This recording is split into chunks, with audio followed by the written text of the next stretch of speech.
Today we are attempting to answer the #1 question that I get asked, and that is, what is the best barrel length? I've been asked this question a ton of times. I've seen Joe from Bruiser Industries, he's been asked it a ton of times. I know it goes to the Average Joe's page. I've seen it all over social media, and I see it over and over again. And oftentimes when I see responses to this, it's usually based either on opinion, that somebody is just their preference, they just like to run whatever barrel length. And then other times it's usually based off of one specific aspect of the barrel, like velocity. A lot of people will say, oh, I run this barrel length because of velocity. And I think that only gives a small part of the picture. And so what I'm hoping to do today is to give a more macro, a large scale picture of barrel performance and the data behind how and why they perform the way they do. And then hopefully give that to you guys so that you can then make an educated decision. So I will give my opinion at the end of the video of what I think is the best barrel length for the average Joe, but you may disagree with that. So take the data, take the information, use it from a macro scale to then make an educated purchase for yourself, or if you're looking at swapping out to a different length, you can use all this to make that decision. So inevitably, this is gonna be a little bit longer video, so I would encourage you, use the chapter selections at the bottom, you can scroll across, or you can use the checkpoints in the description. You can click any of those and it'll skip ahead to whatever it is you're looking for. Or if you just want to jump to the end and see what our conclusion is, you can also do that as well. Before we dive in, I have to thank a few people. So thank you to Tag Firearms, who helped provide some of the guns that were used in this video. Thank you to Big Tex Outdoors for providing optics and mounts that were used in this video to keep things consistent across the board. Thanks to Vulcan Machinewerks for allowing us to use their lab radar. Thank you to Vortex. They sent out some spotting scopes and tripods for us to keep track of accuracy and to spot ourselves as we're out shooting at distance. And then thanks to Dave at Noveski. He's over the R&D department at Noveski, and I used him sort of as a sounding board to confirm our data and in comparison to theirs and look at it and go, okay, is this consistent with what you guys found, or is there a difference? And then shared our notes back and forth. And then thank you to Joe Dawson of Bruiser Industries, who gave input on this throughout the process and also said, hey, maybe you guys should test this or maybe show this, and here's some other things to look into, along with Lone Star JT from Average Joe's.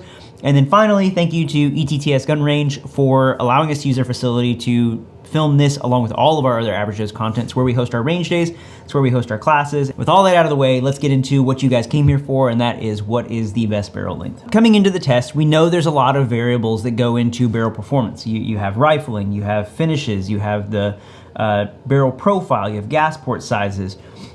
All these different attributes or aspects of barrels affect how a barrel will perform.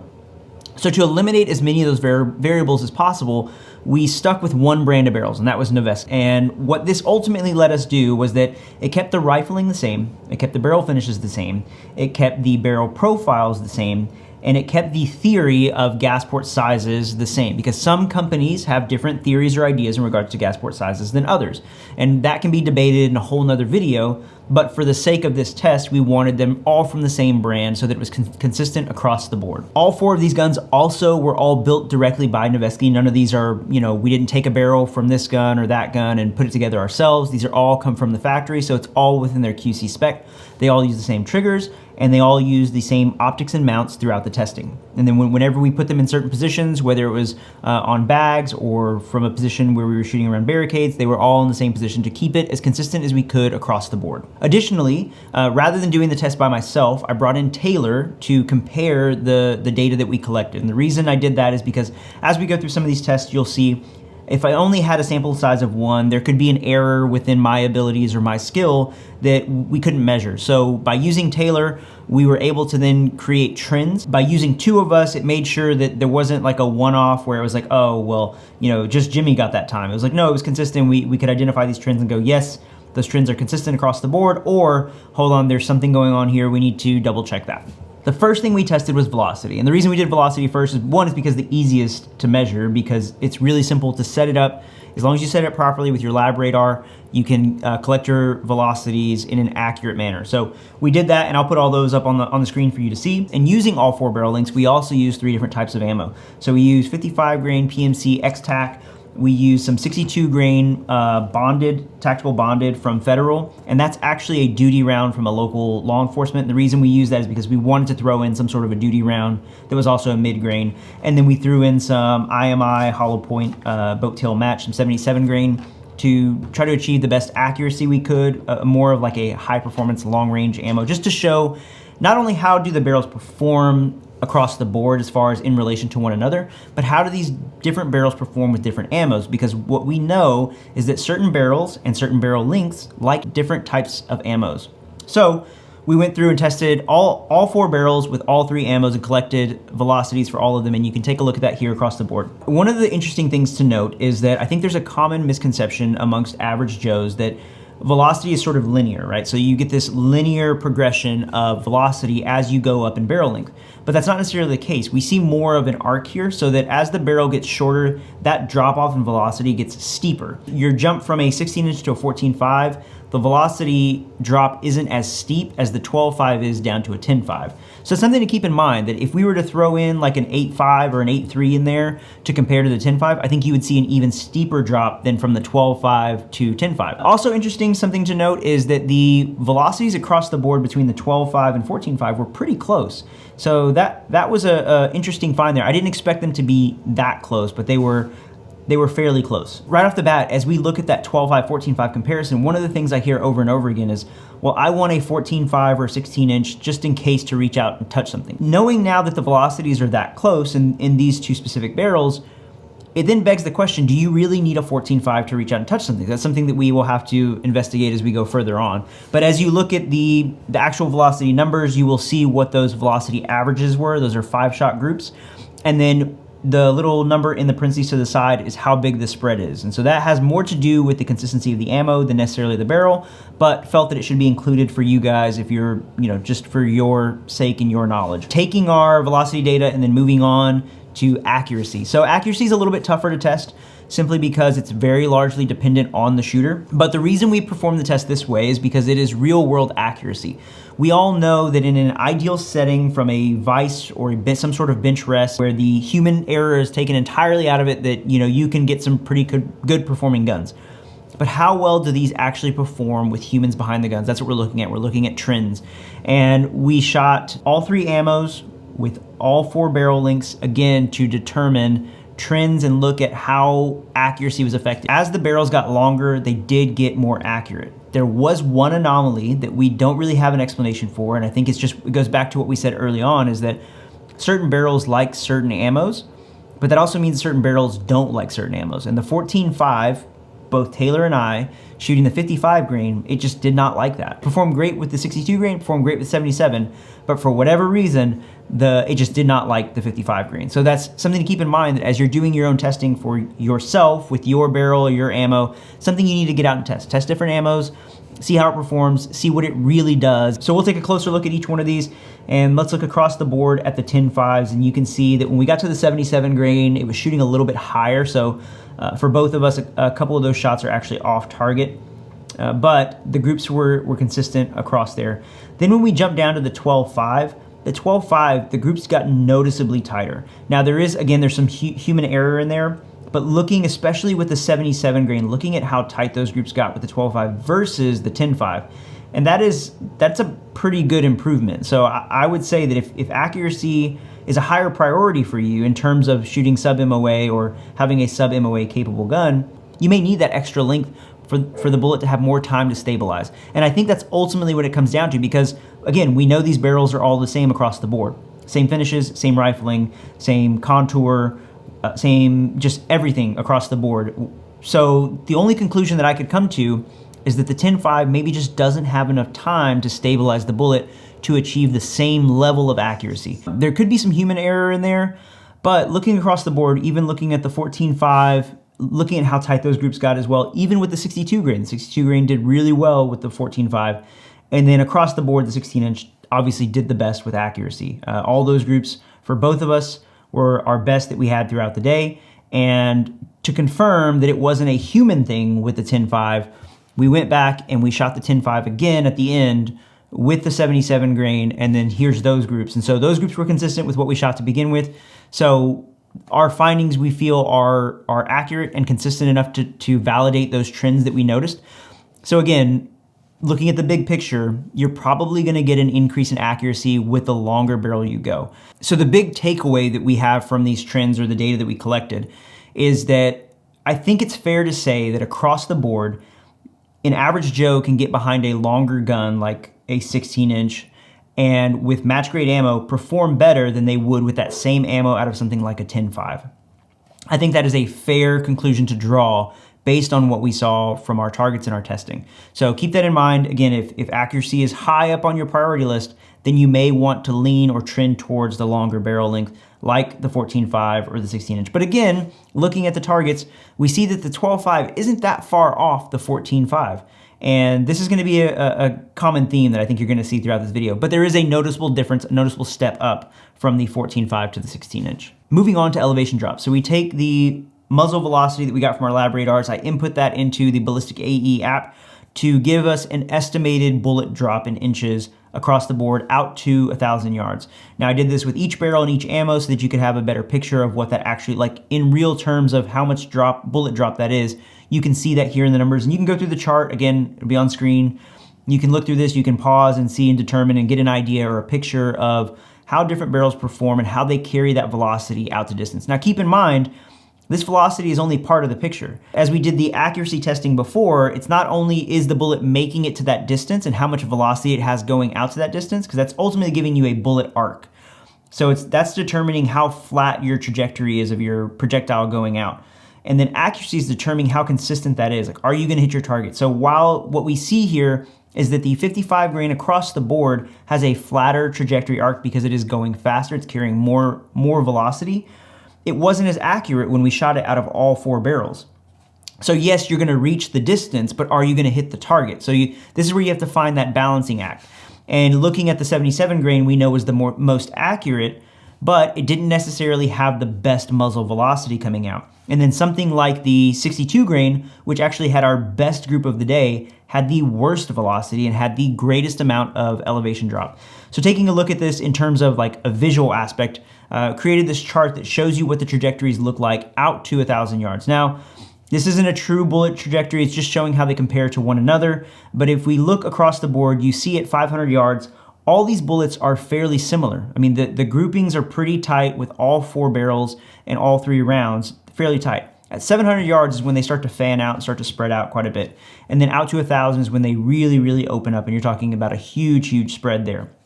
But what we can see is that consistently, the 10.5 had a steeper drop off in velocity. Again, as we noted in our initial velocity testing, before we plugged it into the ballistic data, we knew the 12.5 and 14.5 were pretty close. And so our bullet drop between the 12.5 and 14.5, again, were consistent.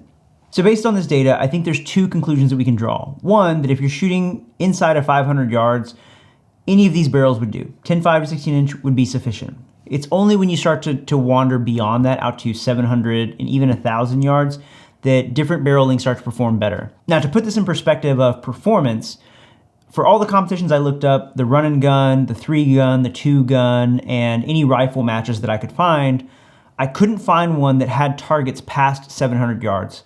So with your 700 yards being your max distance for competition, I think a 12.5 or 14.5 would be sufficient. It's only when you go beyond that where the 16-inch really starts to shine in terms of performance beyond those 2.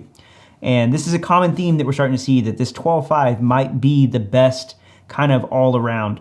And I think the second conclusion that we can draw is that ammo plays a larger part in how your firearm performs at distance than barrel length does. Because I think what we're seeing here is that, yes, while the 55 grain does carry more velocity, and we know that longer barrel lengths are carrying more velocity, higher velocity doesn't equate to better accuracy.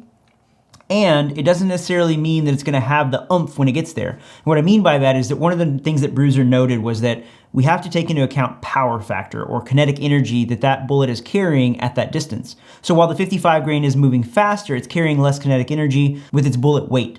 On top of that, we know that the 55 grain was less accurate than something like the 62 grain or the 77.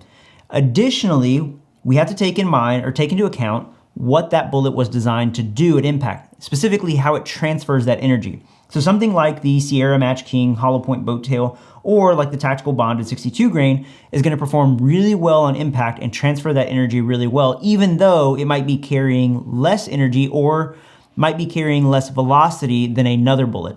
So all these are things to keep in mind, and I would say that it's probably more important, the question we need to start asking ourselves is, what's the best bullet for my specific barrel, or what's the best bullet for my intended use or purpose? To elaborate further how ammo affects the performance, it also is affected by wind drift. So if we were to throw a 10-mile-an-hour wind from 90 degrees using the 12.5 velocity, and again, plugging it into the ballistic AE, we see that the 77 grain has 27.10 inches of wind drift at 500 yards. The 62 grain out of the same barrel at the same distance with the same wind is gonna have 47 inches of wind drift, almost double the wind drift. And then if you go down to the 55 grain, we see that it has 35 inches of wind drift. So there is no linear comparison there because it's a factor of both velocity and grain and what that bullet was designed to do. Now again, all this data is all estimated based on the ballistic calculator. It's gonna be really important that you go out and collect your own data with your specific round in your specific environment with your specific barrels, and then true your data so that it is consistent so that you can perform on demand. So keep that in mind. Use these all as estimates. Again, we're looking at the macro picture. We're looking for trends, not necessarily specific points of like, oh, well, he said at this yardage or this, it's gonna vary. So keep that in mind. From there, we went into testing maneuverability. How do the different barrel lengths maneuver differently than others? And specifically in confined spaces and then transitioning from one target to another. And these were the two ways that we felt like were the easiest way to measure how the different barrel lengths maneuvered versus one another. Now on the barrel test, essentially what we did was we took 4 barrels, stacked 2 in front of us, 2 behind us, and then we had to move in and out of the barrels to hit 4 different targets. And we did this to simulate as if you were moving in a vehicle, if you're sitting in a vehicle and you've got to maneuver a gun, if you're going through a doorway, some sort of confined space. And this is an exaggerated version of that. It isn't a scenario, it doesn't represent anything necessarily realistic in the real world, but it was just a consistent way to measure and test this. Now, the 10-inch was obviously the fastest for us because it was the smallest of the rifles, and that's what we expected. But what we didn't expect was the second fastest to be the 16-inch. And I think as I was talking with Taylor, this was consistent across the board for both of us. Consistently, the 10-inch was fastest, and then the 12.5 was second fastest, then going into the 14.5, but then the 16-inch got really fast. And I think the reason for this, and this goes to something that I learned from Centrifuge Training and Centrifuge Chase. I'll put this is his Instagram, go follow him. But Chase and Will talk about how oftentimes they find that fighting in and around vehicles, the shorter the gun, the more trouble guys get into. And the reason for that is when we have a shorter gun, we tend to be more lazy with it. We don't have to be as methodical or intentional about our movements. And so smaller guns tend to end up finding their ways into places they shouldn't be. And with a longer gun, you have to be more intentional about every movement of that gun and of the muzzle and where it's going so that you can get to your target quicker or sooner. And I think that's what we're seeing here is that because there was that vast difference between the 10-inch and the 16-inch forced us to be more intentional about our movement versus the 14-inch and the 12.5. So we were a little bit sloppy and lazy with the others. The 16-inch forced us to be more intentional. I think that came down to us just being more in tune technique-wise to getting the gun in and out of the barrels, versus with the 10-inch, we could just be sloppy with it and still get on target fairly quick. Keep that in mind, but you can get the job done with any of these barrel lengths. It comes down to a training issue. And at the end of the day, any doorway you have to go through, you're still going to have to maneuver your muzzle to some degree or another. It's just how much you're going to have to maneuver that. And the point that Joe from Bruiser Industries made is that with a 10-inch barrel with a suppressor on the end, you're going to be about the same length as a 16-inch. If you throw a suppressor on the end of that 16-inch, that is a vast difference in terms of maneuverability. Can you still get it done? Yes, absolutely. But I would honestly say, and this is just as an average Joe, the average Joe and the average civilian isn't training CQB enough to notice the difference in terms of speed from a 10-inch to a 16-inch gun. You have to be training quite frequently to be able to notice those incremental differences. You'll probably notice a greater difference in just training CQB more versus going to a shorter gun specifically for CQB. That's just my honest opinion. Do with this information what you will, but if you're dead set, you want a shorter gun for whatever reason, by all means, go for it. From there, we went into a transition drill. It's a 1, 2, 3, 4, 5, similar to the 2, 2, 4, 2, 2. And again, with that, the 10-inch was the faster of those.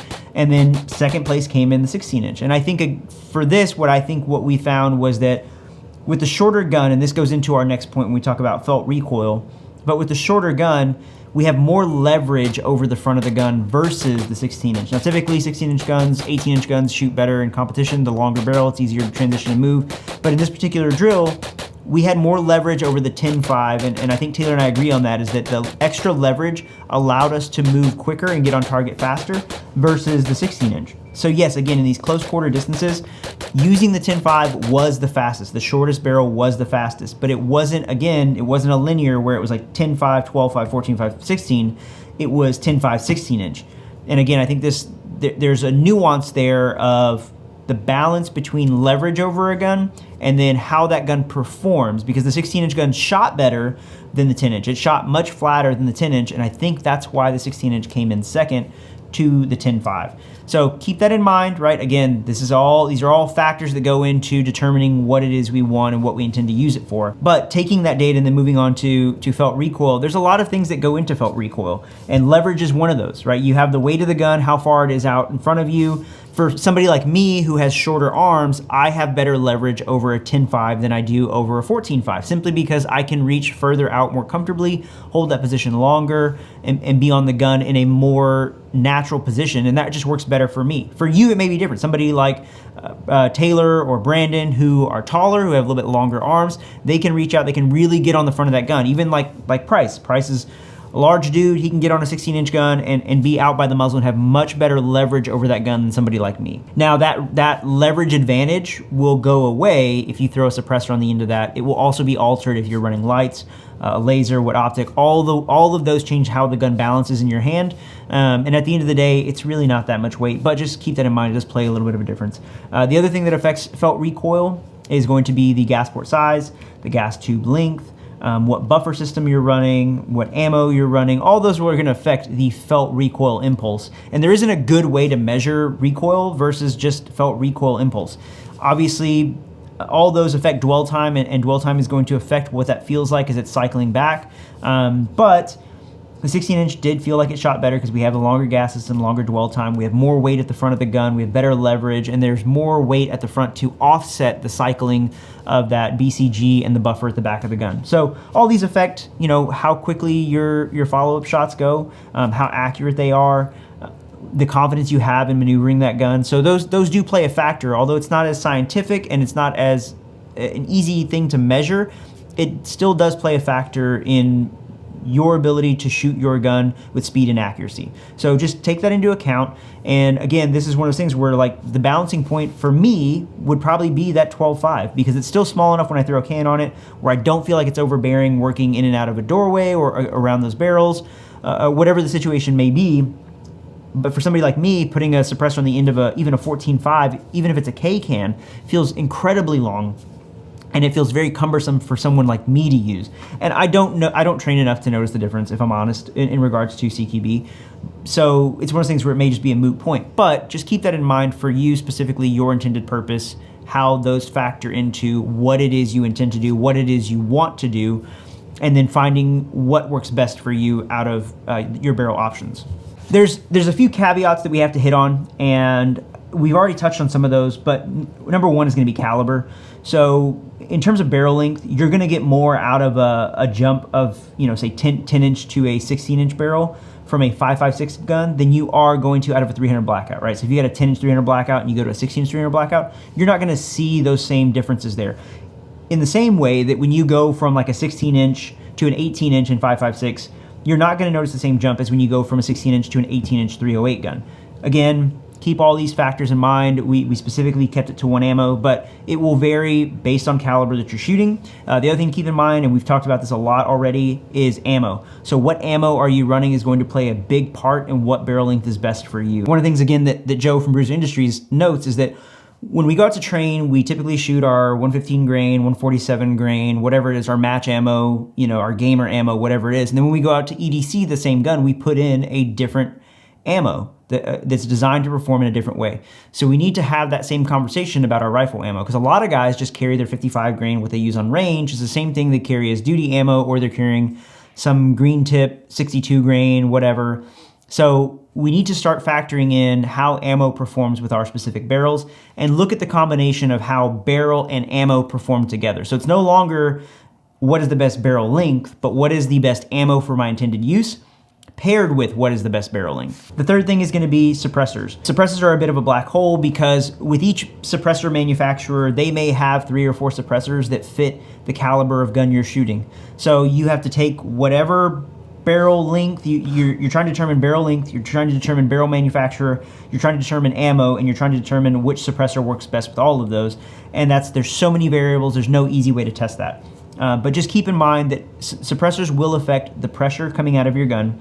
In some ways, it will probably affect velocity, whether it's adding pressure or reducing pressure. I know I've heard some guys say that adding a suppressor is like adding, 3 or 4 inches or 6 inches to your gun, whatever suppressor you have.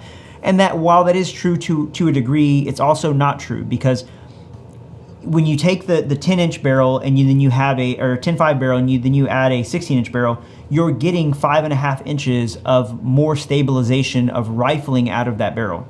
You're also getting a longer gas system because of that barrel. By adding a suppressor, you don't get a longer gas system and you don't get additional stabilization and trajectory coming out of there. It's unstabilized air. So in some instances, you may actually lose accuracy depending on the suppressor maker, and you may lose stabilization. The round may do weird things because it's coming through that air unstabilized. So keep that in mind. Your spread, as we talked about velocities earlier, your spread and velocities may vary as some of that back pressure builds up. All these are variables that come into account. Again, that's why I said go back, collect your own data, true your data as you go through this process of figuring out what works best for you. All that to say, what my recommendation would be, and I think some of you will be surprised by this based on what we've talked about, but my recommendation for the average Joe, for 70 to 80% of people, would be a 10.5. That gun is more than capable enough to do what most people do, considering most shooters don't shoot out past 100 yards or 200 yards on a regular basis or train past that. And if you look at our accuracy, the shots that Taylor and I put together, our groups, it shows that if you aren't training consistently to shoot these type of groups, that isn't gonna magically show up. Now, Taylor and I shoot quite a bit, and for our groups to look like that, even with the amount of training that we put in, it shows that if you aren't training at all, you're not gonna just magically have sub-MOA groups when you need them on demand. So it's really important that you're actually getting out and training out to distances. Now, if you are training out to distance, if you live on a lot of land, if you live on a lot of property, then yes, maybe something like a 12.5, 14.5, 16-inch makes more sense for you. I would say the 14.5 is probably in some ways obsolete. I would only say 14.5 if you just want the shortest package possible, and I would even group in the 13.7s and 13.9s with this.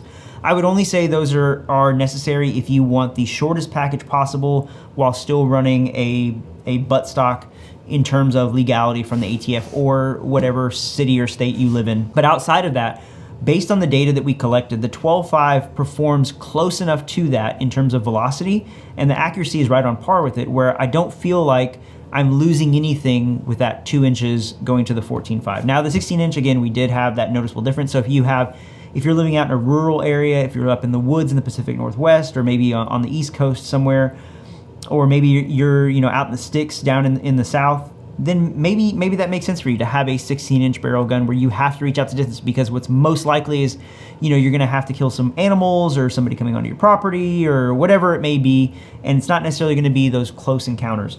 But most people who watch this channel, most people who own firearms live in suburban areas, live in urban areas, live in cities. And I would actually say if you're curious about this, of what these distances really look like, if you have a rangefinder, take a rangefinder and go out and throughout your day, like just if you're on a walk through the neighborhood, see what your longest line of sight is. Like realistically, what is it like to the end of your street? When you're at Walmart, what is it from where you park to the front door? When you're in Walmart, what does that look like from the front of Walmart to the back to have a clear line of sight? What do those distances really look like? Because in your mind, they may be greater than what they really are. And be realistic about that with yourself, because you may not need to buy additional capability that you don't need. You can probably get most of what you're thinking done with a red dot and a 10.5 gun. But if you want to shoot more precision, if you want to shoot competition, if you want to have that extra capability and you're going to put in the time to train to achieve the skill, then yeah, I think a 12.5, 14.5 would be great, or even a 16-inch if you really want the max accuracy. I would say I don't think that 18-inch guns are still relevant, but that's for you to determine, not for me. I just think for the average person, it's probably not as important. And to even turn to some statistics with this, Statistically speaking, again, this goes to centrifuge and I'm stealing their phrasing, but based on the statistics they have, based on the studies that they have access to, we know from stateside engagements that they are close in proximity, high in intensity, and short in duration. And because of that, we don't necessarily need these super long or super capable guns of shooting at long distance. Not saying it's not a good skill to have, I'm just saying based off of the data. Unfortunately, that data is somewhat incomplete because it doesn't take into account self-defense shootings and potential things that you're preparing for that haven't happened yet, right? That we just don't have data on. But what we can do is we can look at Ukraine and look at what's going on in Ukraine and how things are playing out there. And again, very different country, very different area, but if you want to take that look at it, even the gunfights that are going on there are still within a few hundred yards. And again, I would still say you would be sufficient with a 10.5. Considering that most of the guys there are fighting with AKs, I think your 10.5 is going to do just fine. Personally, for me and what I want to do, a 12.5 makes more sense for me. But again, take this data, use it to make a educated decision, and then go get some training. Go follow Joe from Bruiser Industries. Go pick his brain. He puts a ton of lives out. He answers questions constantly that people have about ballistic data, about holds, about wins, about improving your ability to build shooting positions quickly. I mean, all as deep as you want to dive into it, Joe is willing to share his information. So go hit him up. I'm working with him on setting up some dates here in Texas. So if you're from the Texas area and you want one of those classes, we're looking, I think, at 4 days in October of trying to get a class out here. So if you're interested in that, leave a comment down below, and Joe and I will work to continue to make that happen. But I hope you guys found this information educational. Hopefully it helps you in making decisions and determination about what it is you want to get. Support all of our sponsors. So Vulcan, Big Tex Outdoors, Tag Firearms. You get coupon codes at all of those. Goonlife, all linked down below. Those will all save you some money. So if you're interested in purchasing any things you saw here, go check those out. I know some of you will probably ask about the Noveske 12.5. While it is not in production, they do make 12.5 barrels available. Part of the testing that I've been doing is hopefully to give them some feedback that this will then maybe become available to the public in the near future. So I don't have any dates on that. I don't have any other information than that. I'm just letting you know because I know I'm gonna get that question. If you're interested in a 12.5 from Noveske, let them know in the comments, and hopefully we can make that happen in the near future. Thank you guys for following along. If there's something I missed out on that you guys feel like I need to touch on, or if there's a part 2 that you guys wanna see from this, leave it in the comments down below. Make sure that like and subscribe. Karate chop that bell so I get notified karate chop that bell so you get notified every time I upload a video, and I will see you guys in the next one. All right, take 875. Now it could be some human error in there. Hold that thought. Can't get this sunset, Daddy.